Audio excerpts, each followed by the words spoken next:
Let's talk about how I'm using pickleball to brainwash myself into being better at business. I wish I could use business to brainwash myself into being better at pickleball, but I haven't quite figured that one out yet. Welcome back to Vlogmas. My name is Lili, and we are posting every day on this channel, helping coaches, service providers, and content creators to get more financial freedom through a business of your own. And in this video, we're talking about 3 ways that you can brainwash yourself into doing hard things, especially the hard things that are gonna pay off the most in order to help you start living the life of your dreams. So come with me as we play some pickleball and talk about it. That's gotta be a great shot. That was a crappy mistake. I deserve that. That was a horrible lob.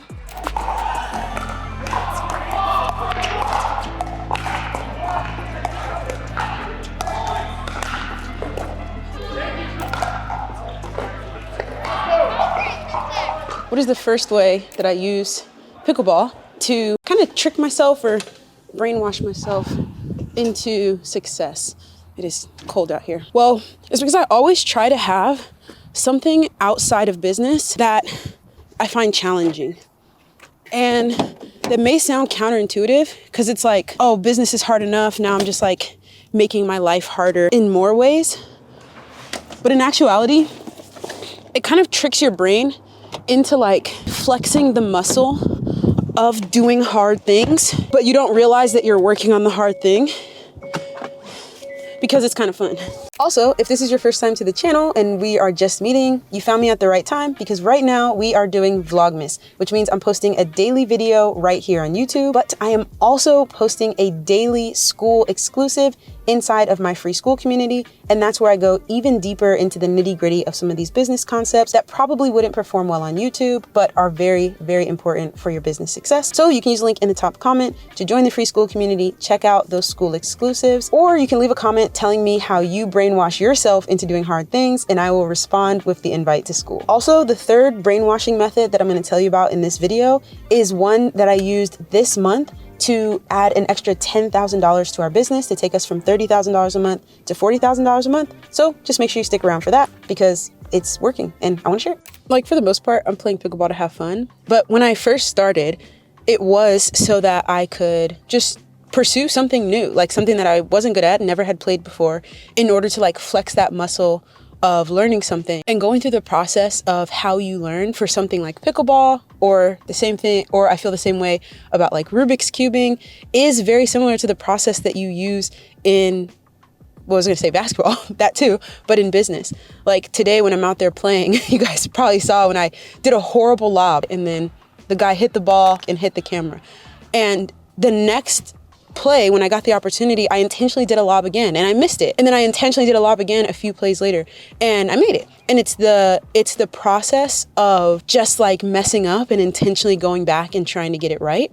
And the reason that I like these things outside of business is because sometimes it takes a lot of effort and time in business to like complete a feedback loop. And so you might not know quickly if you made a mistake and therefore you wouldn't quickly be able to correct it.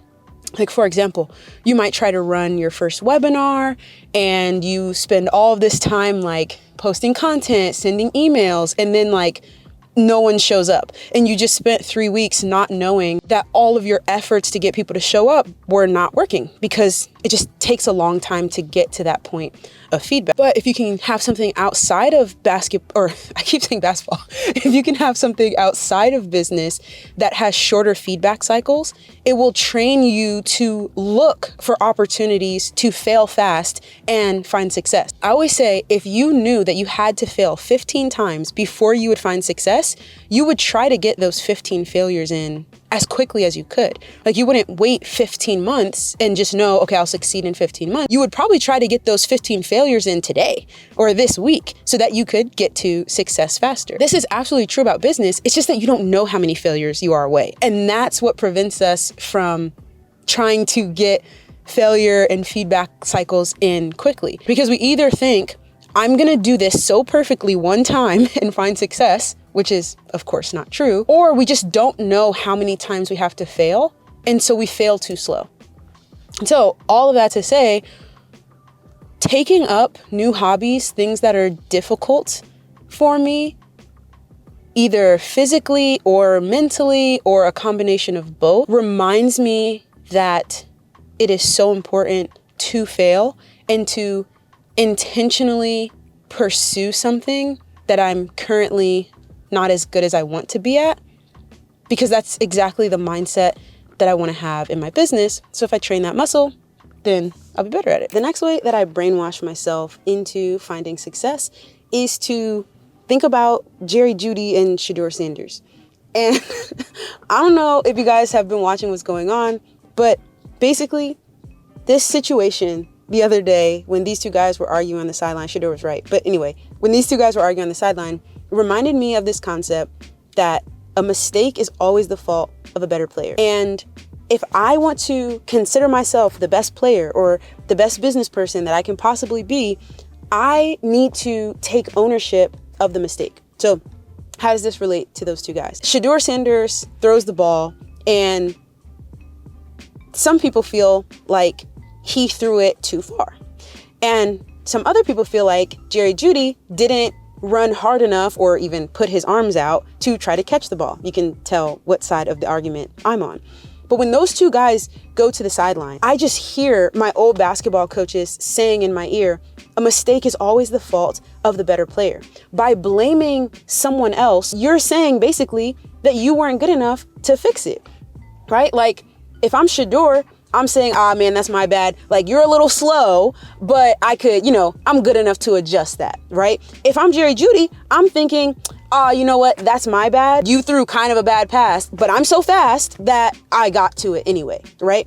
And the reason that this is so powerful as a brainwashing trick and helps me find success in my business is because it makes me feel like everything is my fault. Or if you swap the word fault with everything is in my control. Because if things are in my control, I can fix them by taking action. And that's a good thing. If things are not in my control, if I'm the worst player and I can't get any better, or if I'm if I'm not a good business person and I can't get any better, then what am I going to do? I'm just going to quit. I'm just going to stay where I am, or I'm just going to complain, or I'm just going to be unhappy. But if I feel like things are in my control, I feel like things are my fault, then I'm more likely to take action, take ownership, and actually do something to try to fix the situation or change the outcome next time. The third thing, and this is the one that's helped me add $10,000 to my business literally this month. We have been making $30,000 consistently. I think this month is going to be our first $40,000 month. And it's this concept of someone somewhere. And again, this is something that a coach used to say to us, which is that someone somewhere with your exact set of circumstances who knows exactly what you do and has all of the flaws and strengths that you do, someone somewhere could figure it out. And it's this idea that there's so many people on the planet. There's so many people who have ever lived, who will ever live, that there is someone somewhere with your set of circumstances that could figure it out. And this is what led me this month to finally launch my first Facebook ads campaign. Because for the longest time, I have just depended on organic content because honestly, I don't know how to run ads, right? Like I know how to grow an organic YouTube channel, but I did not know how to run ads. I would log into the Facebook ads manager and just be like, this looks overwhelming. There's no reason to learn this. I might as well just stick with what I'm doing. But more and more, I was having conversations with people who are talking about how well their retargeting ads were doing. And retargeting ads are basically when someone goes to your website or goes to your school community, there's something called a pixel that fires. And when that pixel fires, it basically tells Facebook, this person is in some way a part of my ecosystem. And so I can retarget them with a retargeting ad. So maybe they came to my YouTube channel and they opted in and joined my free school community. Well, now I can run an ad on Instagram or on Facebook to retarget them and tell them about something that I have coming up. So I kept hearing about these benefits of retargeting ads. And in my mind, I was just like, I don't know how to run Facebook ads. I don't know how to run Facebook ads. I don't know how to run Facebook ads. And then it popped into my head, well, someone somewhere could figure it out. Someone somewhere who knows what you know could figure it out, like would just learn it. And so I went on this deep dive to learn Facebook ads, and I'm by no means an expert, but we're running our first profitable Facebook ads campaign right now and gonna add an extra $10,000, it looks like, to the business this month. All because I was just like, it can't be that hard. Other people do it. Like, people do it. People do it. So I'm people. I could do it too. And if you're specifically interested in Facebook ads, we have a private masterclass on how we ran this first profitable Facebook ads campaign inside the school community. So just use the link in the top comment to join the school community. You'll also see the link to those school exclusive videos. And in the community tab, you'll see all of the December announcements and see how you can join that Facebook ads masterclass. I would love to hear some ways that you brainwash yourself into doing hard things in the comments. And when you leave a comment, I'll reply with an invite to the school community.